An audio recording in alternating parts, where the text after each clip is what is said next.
एक तो ऐसा इंस्टीट्यूशन चाहिए जिसकी कुछ साख कोई इज्जत बची हो, तो वो मे बी वो आर्मी है नेपाल में। दूसरा कुछ एक फोर्स भी तो चाहिए ना, मतलब सड़कें आपको आजाद करानी पड़ेंगी। अभी तो प्रदर्शनकारियों के हाथ में पूरा नेपाल। अब ये जो आर्मी चीफ है, कुछ नाम आपको मैं बता रहा हूं, अपने दिमाग में रखिएगा, या आने वाले कुछ घंटों में या 1-2 दिनों तक यही नाम आपको चर्चा में दिखाई देंगे। एक नाम जो कि आर्मी चीफ की बात हो रही है, इनका नाम है जनरल अशोक राज सिगदेल। 58 साल के हैं ये, जैसे जनरल साहब ने बताया। आज दिन में भी एक खबर आई थी कि इनसे मदद मांगी केपी शर्मा ओली जो प्राइम मिनिस्टर थे, उन्होंने कहा कि आप इसमें इंटरवीन कीजिए। वो चाह रहे थे कि आर्मी फोर्स यूज करें इनके ऊपर।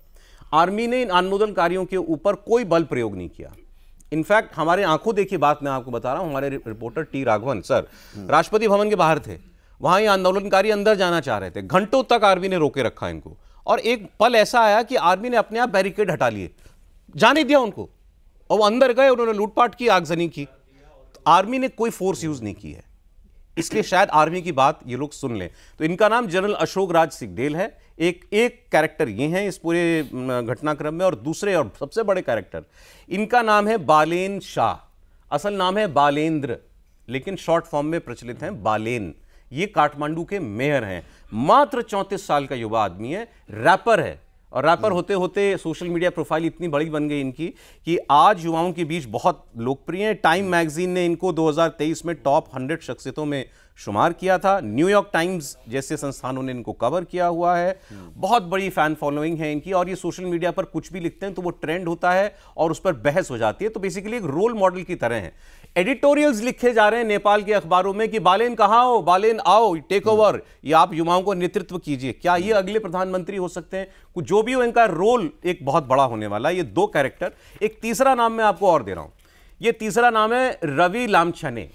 रवि लामछने पत्रकार थे, स्टिंग ऑपरेशन करके भी ये पॉपुलर हुए, और पूर्व प्रधानमंत्री जो अभी ओली, केपी शर्मा ओली गए, उनके धुर विरोधी भी माने जाते थे। एक सरकार में ये पहले डेप्यूटी प्राइम मिनिस्टर रह चुके हैं। इन्होंने अपनी पार्टी बनाई, उसके कई सांसद हैं, उन सब सांसदों ने आज इस्तीफा भी दे दिया। ये जेल में थे, इनके ऊपर मामला चल रहा था डुअल सिटीजनशिप का, कि अमेरिका के भी सिटीजन है और नेपाल के भी।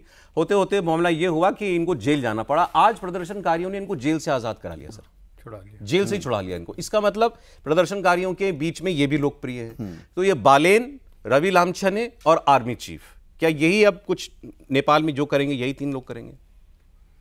नहीं, मुझे लगता है ये लोग करेंगे, लेकिन करवाने वाला कौन है? बात ये नहीं है कि असंतोष था, भ्रष्टाचार था, बिल्कुल था।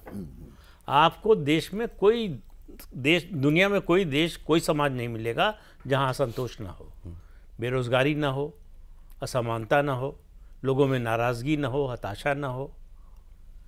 आपके पास माचिस है, पेट्रोल है, उससे आग तो नहीं लग जाएगी, कोई हाथ चाहिए माचिस जला के पेट्रोल पे डालने के लिए। तो वो हाथ कौन है? कल बताया सवाल इस बात का है। अब बिल्कुल बड़ा अमेरिका इसके पीछे पूरा हम पैटर्न देख लीजिए। मैंने कल भी कहा था, ट्यूनीशिया से शुरू कीजिए, और अपने पड़ोस में जो है श्रीलंका, बांग्लादेश, और अब देखिए नेपाल में जो हो रहा है। सर, ये जो बालेन है ना, इनकी यूएस एम्बेसडर से मुलाकात भी हुई पिछले साल, ये अब रिपोर्ट हो रहा है। और मैंने जो कल बात कही थी, आज फिर दोहरा रहा हूं कि ये एससीओ का जो है वो असर है। एससीओ समिट जो हुआ, उसमें जो 3 लोगों की तस्वीरें दिखी, अमेरिका की